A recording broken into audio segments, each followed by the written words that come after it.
Improvement जो बच्चे दे रहे हैं उनके लिए बहुत ज़रूरी है कि एक अच्छे स्कोर करना, और सिर्फ इम्प्रूवमेंट ही नहीं, मैं तो कहूँगा जो कंपार्टमेंट एसेंशियल रिपीट वाले हैं वो भी कोशिश करेंगे तो आप भी बहुत अच्छी परसेंटेज ला सकते हैं।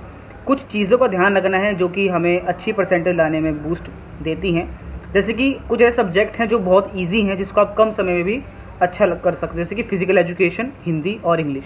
इनमें आप अगर आप हफ्ते में भी 2 दिन भी इनको दो और उन 2 दिन में इनको 2-2 घंटे भी दोगे तो भी आप अच्छे से स्कोर ला सकते हो। 80s 90s कहीं नहीं गया, बहुत आसानी से बच्चे 90s स्कोर करते हैं इन सब्जेक्ट्स के अंदर।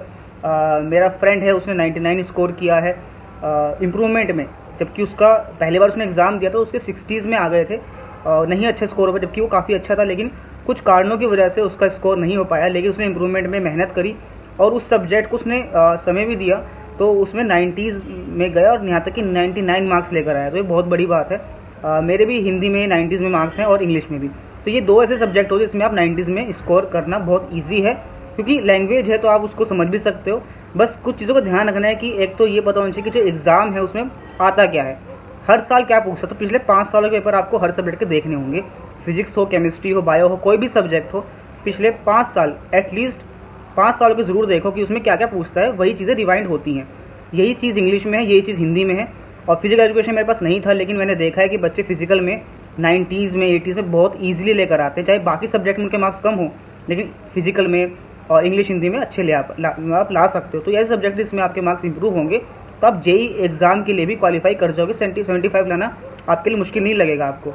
जब आप इनमें फोकस नहीं करते हो तो ये तो वैसे ही डाउन चले जाते हैं ये वाले सब्जेक्ट, और फिजिक्स केमिस्ट्री तो होते ही वो थोड़े मुश्किल होते हैं, उनमें तो वैसे भी आपको स्कोर करने में हार्ड होता है, तो उसमें भी आपके मार्क्स डाउन हो जाते हैं, इस वजह से 75 तक नहीं पहुंच पाते हैं। इसका ध्यान रखना है कि उन सब्जेक्ट पर फोकस करना है। और जो मेन सब्जेक्ट है जैसे पीसीएम वगैरह, जो कि आपको करियर सब्जेक्ट जो कि जिसमें आपको करियर बनाना है, उनको तो समय देना ही है, उसका आपको टाइम टेबल बनाना होगा। और बोर्ड एग्जाम के लिए आप पढ़ रहे हो, कॉम्पिटेटिव के लिए पढ़ रहे हो, दोनों के लिए आपको समय देना होगा, क्योंकि दोनों में फ़र्क है थोड़ा। क्योंकि कॉम्पिटेटिव तैयारी के लिए आप बस हिंट पढ़ते हो, मतलब हिंट्स वगैरह हो गए या फिर ट्रिक्स हो गई, ये पे ज़्यादा फोकस रहता है। लेकिन जो बोर्ड एग्जाम, जब आप एग्जाम में क्वेश्चन लिखते हो थ्योरेटिकल, तो उसमें आपको उसको ना सब कुछ समझाना पड़ता है, तो वो थोड़ा सा आना चाहिए। तो एक बैलेंस आपको रखना पड़ेगा कॉम्पिटेटिव में, बोर्ड में, क्योंकि कई बार क्या होता है कि आप कॉम्पिटेटिव तैयारी कर लेते हो लेकिन बोर्ड में मार्क्स 75 नहीं पहुँचते हैं, बच्चे को ड्रॉप करना पड़ता है। ऐसा ना हो तो इसके लिए आप ध्यान रखें कि आप टाइम टेबल बनाएं। अपने जो फेवरेट सब्जेक्ट हैं वो तो आप कर ही रहे हैं, जो फेवरेट नहीं है, जिसमें लगता है कि यार ये करेंगे, ये करने का मन नहीं कर रहा है, ये सब्जेक्ट मुझे पसंद नहीं है। मेरे पास भी ऐसे कारण थे कि मैं कुछ सब्जेक्ट को नहीं कर पाया क्योंकि मेरा उसमें इंटरेस्ट नहीं था, वो मेरी गलती थी। अगर इंटरेस्ट नहीं है ना तो आप उसको ज़्यादा समय दो, ज़बरदस्ती उसको समय ज़्यादा दो, ताकि वो आपको इंटरेस्ट जगा दे। इंटरेस्ट नहीं भी जगा, कम से कम इतना तो आ जाए कि आप उसमें एक बेटर स्कोर कर पाओ। तो इस चीज़ों का ध्यान रखना है कि आप अपने सारे सब्जेक्ट को इक्वली इंपॉर्टेंस दें, और जो इजी सब्जेक्ट हैं उनको समय हफ्ते में 1 या 2 दिन ज़रूर दें।